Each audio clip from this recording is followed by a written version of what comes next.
Yes, arofo mamu nyina kwaba erewa platform yi eso host na agi ena woni me aboni mpunimpu ede na asie sesie me mo kase so an asem kase eboboba an EOCO boss Raymond acha aye ade se ne nkwa eda sem na de na asie ye de nsem ni na yensa ase ewo de sanso enfama mo.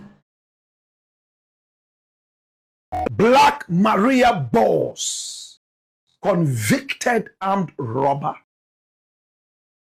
His name is Abdul Jalil Ba. He is the boss of the Black Maria, the IGP Special Initiative, the IGP Special Unit. My brother, my sister, this is the guy we are talking about.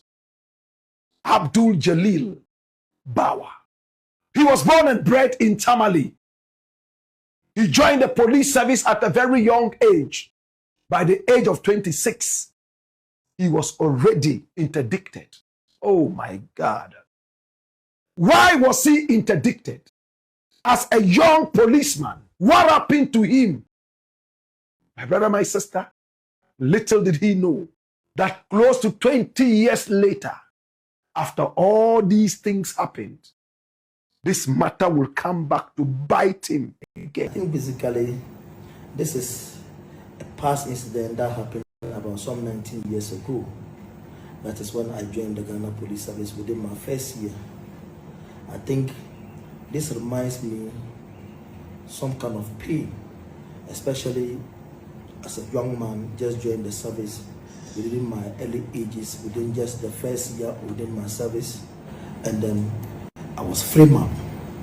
This whole issue was a frame up because I was one of the outspoken young constable within my colleagues who were all performing the guard duties of the various ministerial bungalows, a new unit that was created called GDU.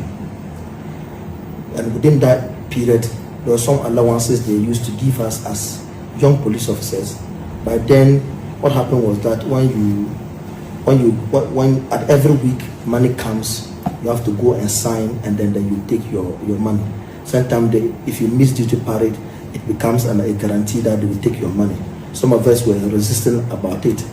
The deduction of our allowances was also a problem, and some of us insisted that it was not necessary, and for that matter, it was something that was corruption.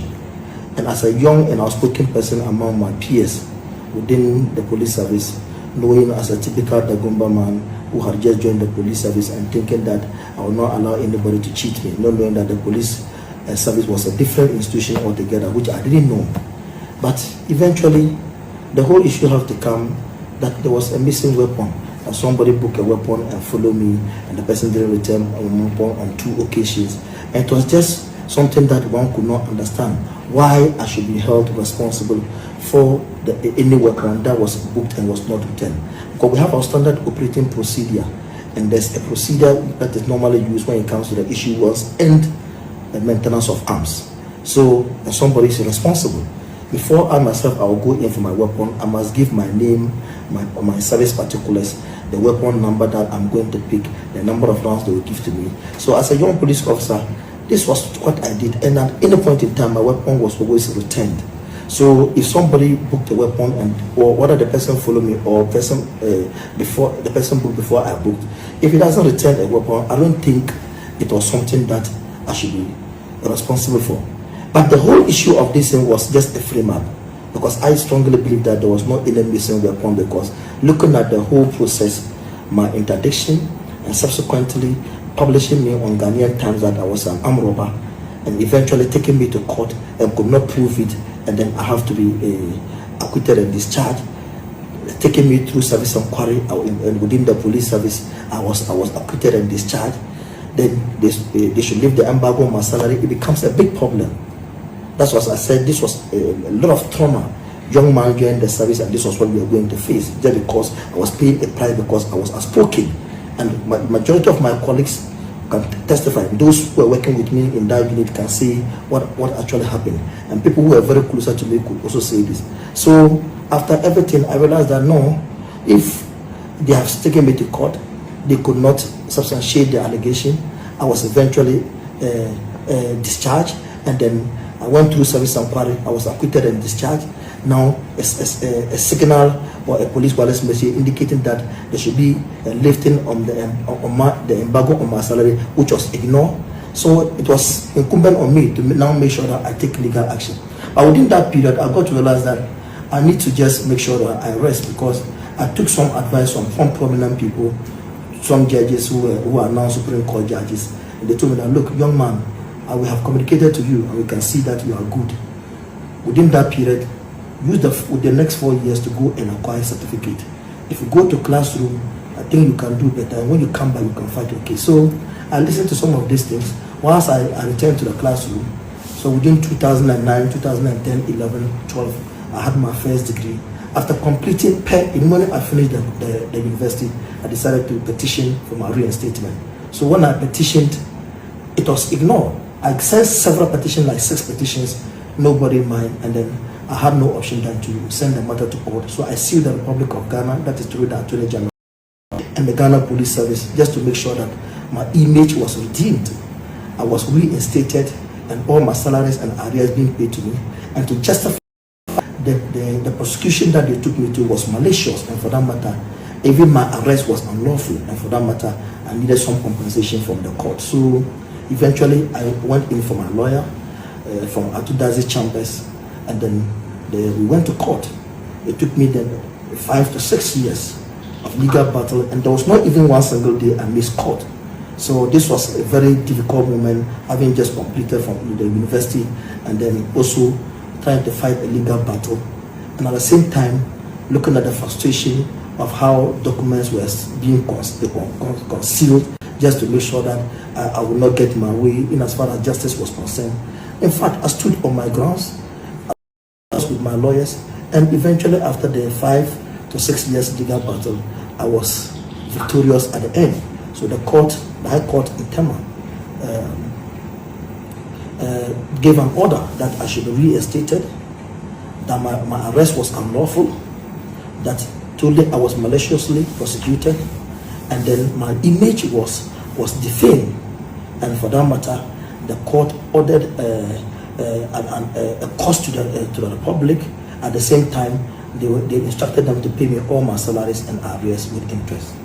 So eventually, I was to the police service, and then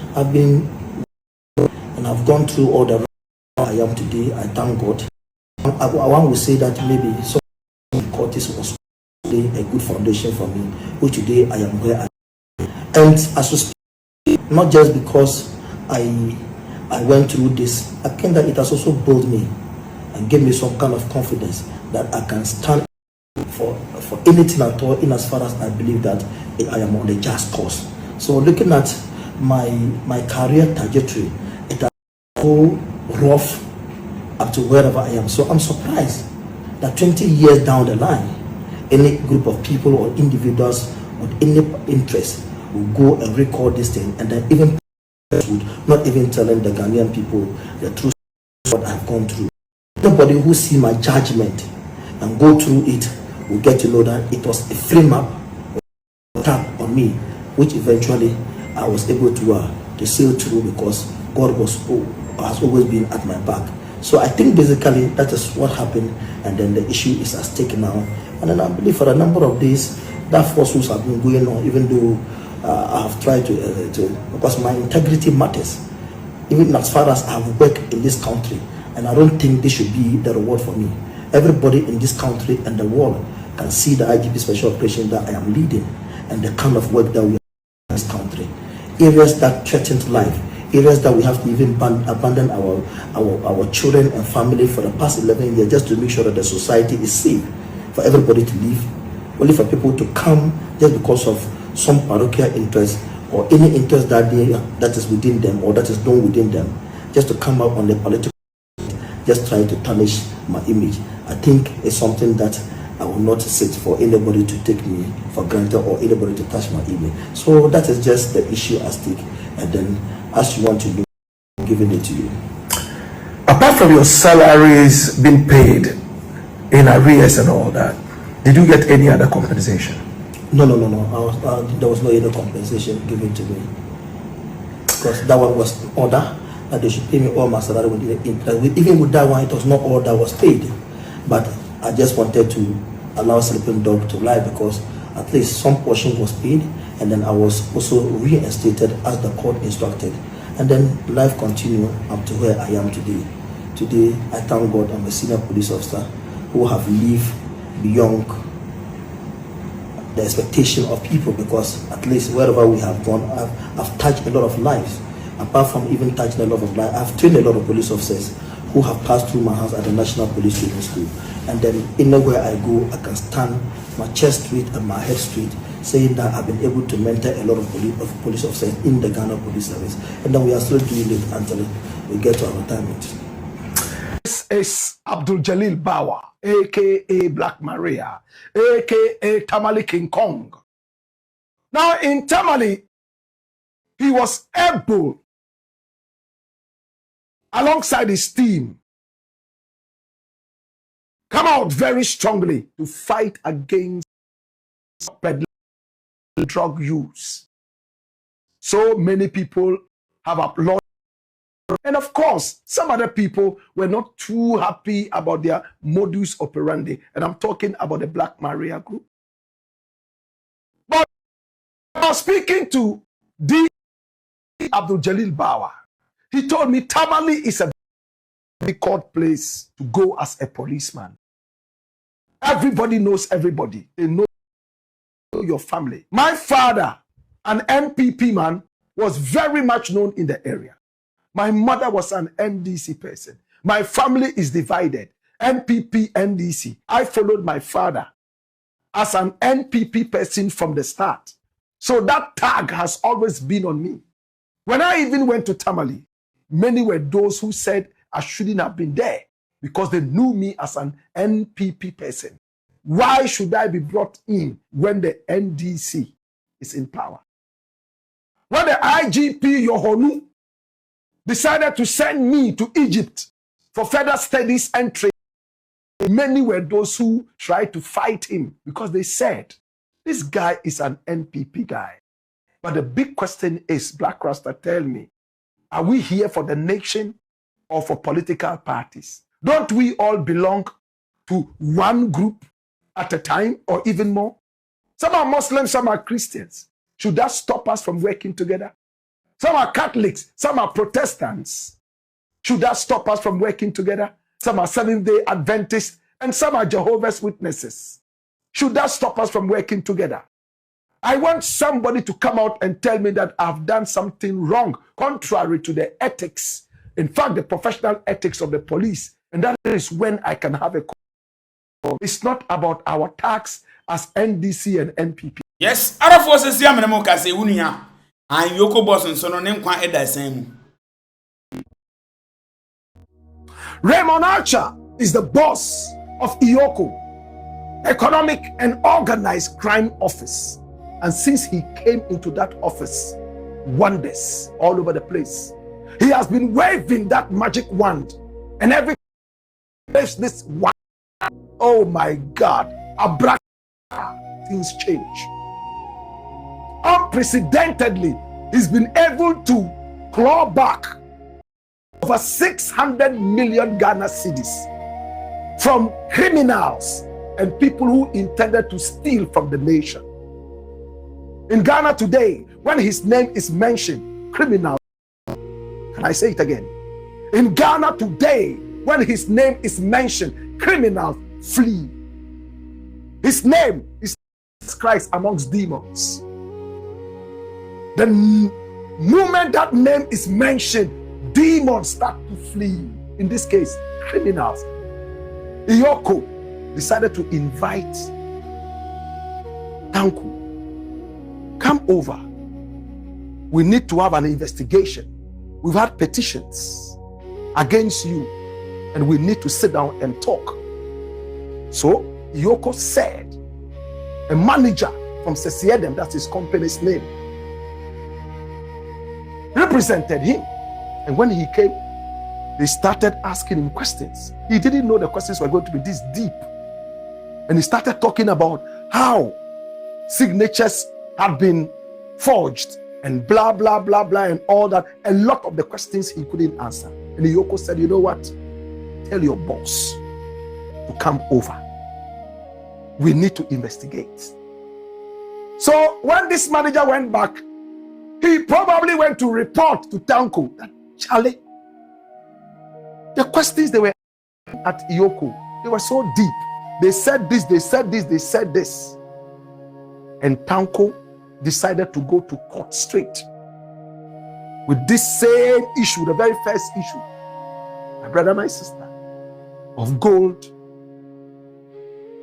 that was supposed to be sold to some group in Dubai, and how they didn't finish sending the gold, and how there was an issue around the gold, some forgery, and the court ruled that one, when we look at this case that you have brought to us, and EOCO said is going to investigate you, EOCO is acting ultra virus. In other words, EOCO doesn't have the mandate to investigate you on this issue. Number two, his accounts were frozen, and the court decided to defreeze the account. So EOCO said, okay, this is what the court is saying. EOCO went back to court and said, you took a judgment without inviting us. You took a judgment without really involving us, so that the Attorney General would have represented the state, because this is the state against Amiga Tanko, and not Raymond Archer is the boss of EOCO, Economic and Organized Crime Office. And since he came into that office, wonders all over the place